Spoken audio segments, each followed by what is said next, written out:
Welcome to the newest episode, a Lone Star edition of Beatin' and Bangin'. I'm your host, Kyle Dalton. Boy, do we have a lot to talk about in today's episode, as I was up in Fort Worth for the 3 races this weekend, including the Truck Series race, where I followed Frankie Muniz for the day, including a tour of one of his sponsors' headquarters. As you know, I have been following the Malcolm Star and doing race recaps with him throughout the season. I would encourage you to go check out that video, because it was a really interesting look behind the scenes of what a driver does in working with their sponsors. Plus, it includes a pre-race and post-race interview after another race where he encountered misfortune and a crash not of his own doing. The 39-year-old driver wasn't happy about it, and as has been the case all year, he was brutally honest with me in sharing those emotions. On Saturday, I had driver media availabilities and had one particular question I wanted to ask because I've seen fans mention it online. After Joey Logano's profanity-laced tirade last Sunday at Talladega, I wanted to know why drivers push the button in the middle of those rages knowing others are listening. Joey Logano, Ryan Blaney, Denny Hamlin, and Ty Gibbs all candidly answered the question. Speaking of Logano's rant, Austin Cindric also answered the question about Chipper Jones and his fandom, which was quite entertaining. Plus, I have my question that I mentioned to you guys in last week's video, that I wanted to ask Kyle Busch about why he's not included on more NASCAR committees in helping shape the future of the sport. He answered that, plus he answered my question about what it's like turning 40. And on Sunday, we'll talk about the race, including interviews with Denny Hamlin after a fiery end to his day, Ryan Blaney and his surprisingly frustrated remarks about the Texas track, and Ross Chastain firing back at Fox and Clint Bowyer for his remarks late in the race. And stay tuned because I'll also have the winner of the Kyle Busch helmet giveaway. However, before we get to that, let's go back to Saturday morning and driver media availabilities. As I mentioned, I typically go in with 1 or 2 questions I want to ask because multiple drivers come into the media center at the same time. So you have to get off your question as quickly as possible and move on to the next driver. I had the one specific question. Why do you push the radio button when you're in the heat of the moment during the race, knowing full well that fans will hear it, and some of them won't like what you have to say? Up first is last week's radio sweetheart, Joey Logano. So, last week's emotional radio, I heard you talk about on Sirius, but I'm just curious, fans say you don't push the button, but that's very uniquely NASCAR, and you don't experience that in any other sport. So what do you say when folks say, don't push the button when you're so emotional? They're probably right. But, I think in those moments, like I said, everybody tries really, really hard to win, and you put plans together, and you try to do all the stuff correctly, and not always does it go perfectly as planned, and emotions are a real thing. In a lot of ways, emotions can help you as much as they hurt you, right? As long as you do it on the correct way. And for me, more times than not, when I'm angry, I'm probably a little bit better race car driver. So it's part of it, right? It's part of sports. It's part of, shows that you care a lot. Obviously, you still have the desire to win. If you don't get mad about stuff, you probably don't have the desire to win anymore. Next up is Logano's Penske teammate, who's also been known for getting heated over the radio, Ryan Blaney. Well, the people who say that, why do you push the button? They've never been in it before. It's easy to say, just don't do it, but it's a little bit different. Do I wish I didn't push the button a lot of times? Well, then, yeah, of course. But for me, it's like a pressure release valve. I just have to get it out. And if I say it to myself, I feel like I don't get it out, so. And that's how I get over things. Like I need my 5 seconds of just releasing frustration, and then okay, I'm focused back on what I need to be focused on. So yeah, it's super easy to say that, but and obviously this is like one of the only, like, motorsports is, everyone likes hearing that stuff.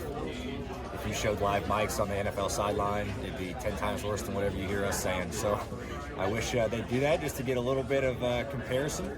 But yeah, that stuff happens, and it's just kind of part of the deal. Sticking with the theme of drivers notorious for voicing their frustrations on the team radio, and we'll go to Ty Gibbs. Well, that radio is for your team, right? And it's the only reason why anybody else has access to it is for, entertainment. And, we are an entertainment business. But also, I think, we get made out to look like bad people at times for what we say on the radio or what happens. And there's truth behind that because you say it and you push the button. But also, I think if any of us drivers put communication or put radios inside of somebody's car going on the highway, I think that a lot of people would probably be in way worse trouble than we would. And I think that's something that everybody should understand, right?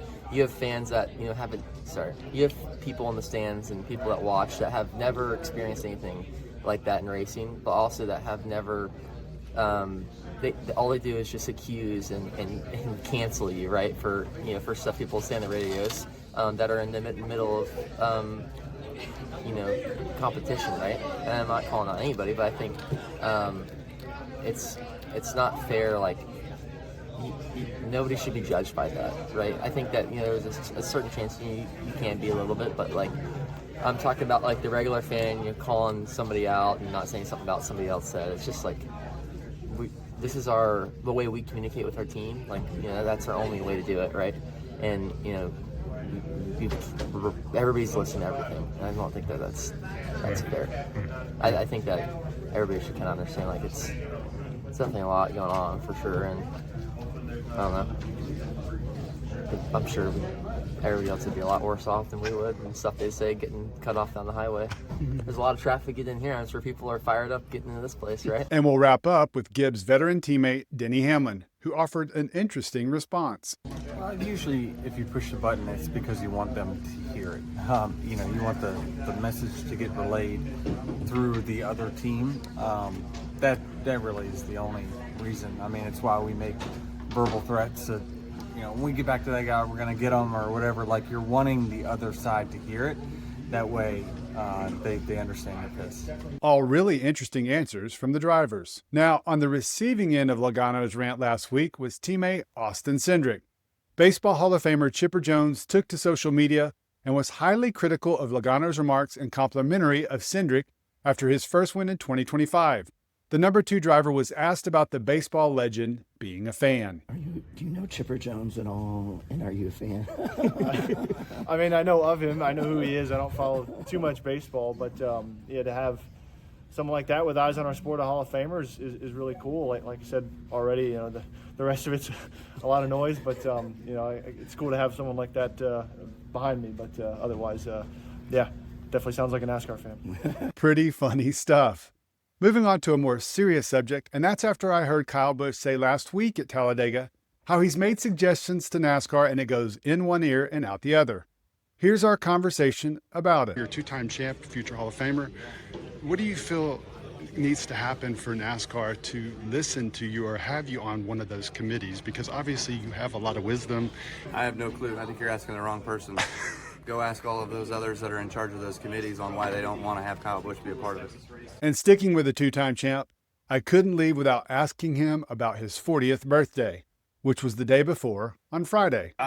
Biggest thing for me is just how fast it flies by. I came here at 19 years old, and certainly there's been times where it's like, okay, it's taken a lot longer to grow up or whatever, but it just seems like the net of it is gone. It's flown by. So, it's been great. It's been fun.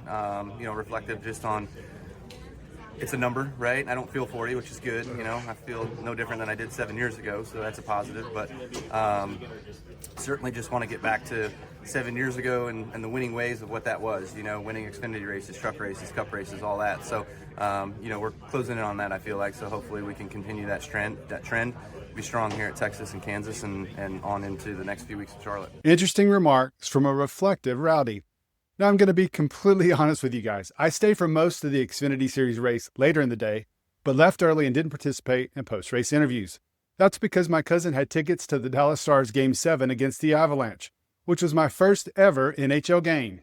The Stars AAA affiliate plays a few minutes from my house, so I've been to those games, but never an NHL game. And boy, what a game to attend. It was an absolutely incredible game with an incredible comeback that turned out to be historic. While myself and my cousin were happy, Jeff Gluck was not.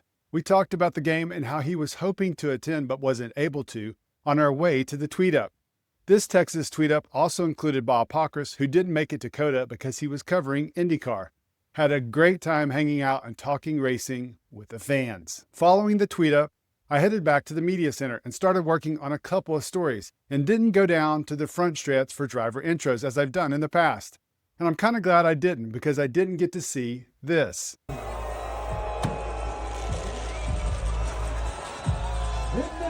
Now, if you were there, you probably noticed, and you can hear it in the actual audio, Denny Hamlin got the most boos of any driver. But when he did the horns down, if you pay attention, you can actually hear he got some cheers. Now, I know some fans might find that surprising, but I actually don't. Here's why. My cousin, who lives 20 minutes north of the track, has 2 daughters, one who's currently at the University of Oklahoma and one who's a graduate of Oklahoma. So I know that there are a lot of Sooners in that area, and they appreciated Hamlin's hand gesture. I, on the other hand, did not. And now, let's move on to the race. Carson Hocevar, who started with his first career pole, jumped out to the early lead and stayed there until lap 20, and the day's first of many cautions when Noah Gragson went for a spin. During the caution, Denny Hamlin and his team had some confusion as they got their codes mixed up, which resulted in him not pitting when he was supposed to. He explained what happened a short time later. Yeah, it's just miscommunication, myself and the team. They gave me a code. It was way too close to another code, and I thought it was to stay out. And so we decided we had to come back in and keep it, put the gas in it. So yeah, didn't really matter anyway, I guess, the way it all turned out. But yeah, just a miscommunication between the two of us. Also during that yellow flag, Ryan Blaney got a speeding penalty. After the race resumed and near the end of the first stage, Hamlin's bad start to the day got even worse when his car went up in flames and smoke began filling his cockpit, which sent the Joe Gibbs Racing driver for a spin. That incident ended his day early, and I caught up with him a few minutes later after his visit to the infield care center. Yeah, it just blew up. Don't really know how, what, or why, and it'll take a few weeks, but they'll kind of look at it and see what happened. Was there any warning? No, it was running fine until it didn't, which is usually kind of the way these things go when they fully blow up like that. It was starting to come up there at the very end on the right front as I was getting out, but nothing for a while. Hamlin's incident took us to the end of that first stage, which saw Austin Cindric continue his momentum from last week with the stage win. He was followed by Tyler Reddick, Josh Berry, Kyle Larson, and Chris Buescher. On the Stage 2 restart, Chase Briscoe went for a spin after the first lap around the track. We didn't know it at the time, but there was much more where that came from. Josh Berry, who was in the lead during the second stage, went for a spin in turn 4, which would become a theme for the day. Chris Buescher, who was hoping to have a good day on his home track, had issues with his tire and brought out the caution at the end of the stage, which was won by Kyle Larson. He was followed by Tyler Reddick, Alex Bowman, Ryan Preece, and Bubba Wallace. Wallace's position up front didn't last long. That's because in the start of the third stage, he got into the wall, which started a chain reaction crash that included Alex Bowman, AJ Allmendinger, Noah Gragson, and Cole Custer. Unfortunately, that first caution in the third stage was a precursor of things to come. Incredibly, much like last year when we had a record 16 cautions, which was the most ever for a 400-mile race on a mile-and-a-half track, the final 30 laps had 6 additional cautions, including Kyle Busch going for a spin. So many stops and restarts unsurprisingly changed up the running order with some surprising names up in front. Michael McDowell, who had taken a 2-tire pit stop, was leading the race by 3/4 of a second with 23 laps to go. The number 71 pilot, to his credit, stayed on the point until 4 laps to go when Joey Logano made a pass for the lead. After Blaney passed the Spire car, McDowell's strong day came to an end as he got loose coming out of turn 2 and went for a spin and suffered a couple of hard licks on the inside and outside walls. That final caution of the day sent us into overtime. On the restart, Logano outdueled his Penske teammate Ryan Blaney for the lead and never looked back, making 2 laps around the mile-and-a-half track and recording his first win of the year and putting all the bad memories of his profanity-laced tirade and disqualification from the week before at Talladega behind him. Moments after the race, I caught up with several drivers and wanted to just get a feel for what they thought about the race, the 2 lanes, and the overall raciness of the track. The first driver I caught up with was surprise 5th-place finisher Eric Jones. I think it's widening out a lot. I mean, it's been a tough place for racing the last 7-8 years since they redid it, and I feel like there was 3 lanes racing in both ends, so I thought that was positive. Felt like I could, we went to the back twice and we ran 5th, so it's possible to get through the field, so hopefully it just keeps getting better and better. Next up, 3rd-place finisher Ryan Blaney. The track sucks. It's terrible. It looks like there's 2 lanes at a time, but you see guys bust their butts over in 3 and 4 all the time because there's a massive bump, so you don't even want to run up there. So the track is not very racy. So what should we do? Should they fix the bumps in 3 and 4? I don't know. I don't know the fix. I don't know why they decided to repave it in the first place. It was fine before that. So I don't know what to do. I'm not the guy to ask, but they are experts. They can make it better. To be honest, I was not expecting those remarks after what Jones had said. I then visited with Kyle Larson, and here's what he had to say about the track. Well, obviously the bumps in 3 and 4 were causing issues throughout the day. They did last year too, so it was no different feeling to me. Do you want to see them change something here at this track, though? Or is it just going to be what it's going to be? I don't know. I mean, I don't have a great answer. I'm not the one. Can you imagine what it costs to do something here too? So I'm not sure. I don't really have an answer.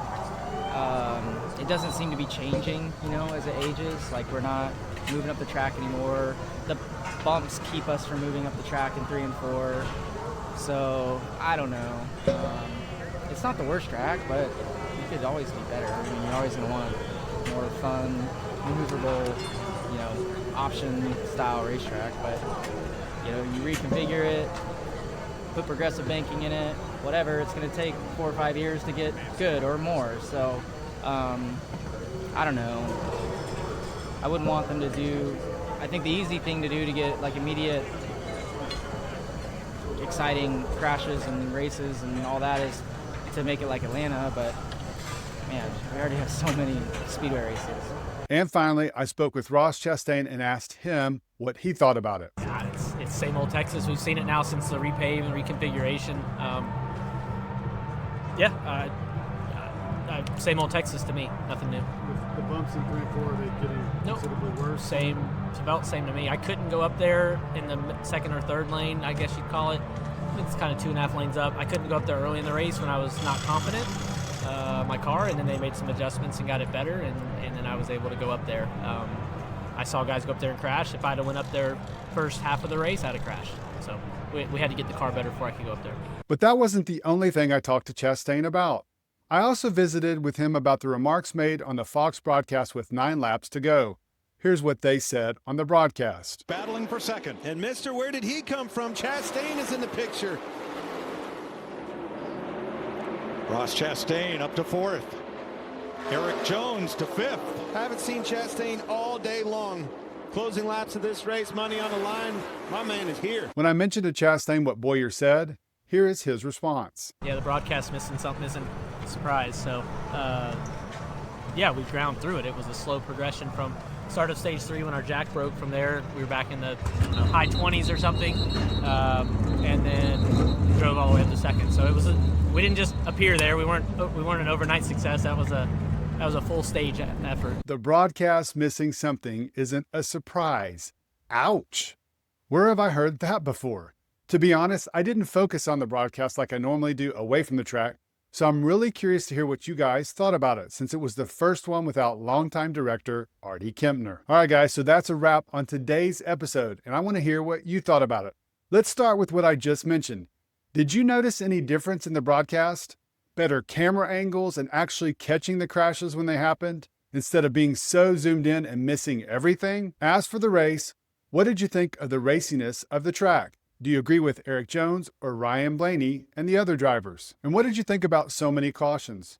Do you think those are entertaining? And going back to media availabilities on Saturday, what did you think of the drivers and the responses to why they pushed the button and voiced their frustrations over the team radio?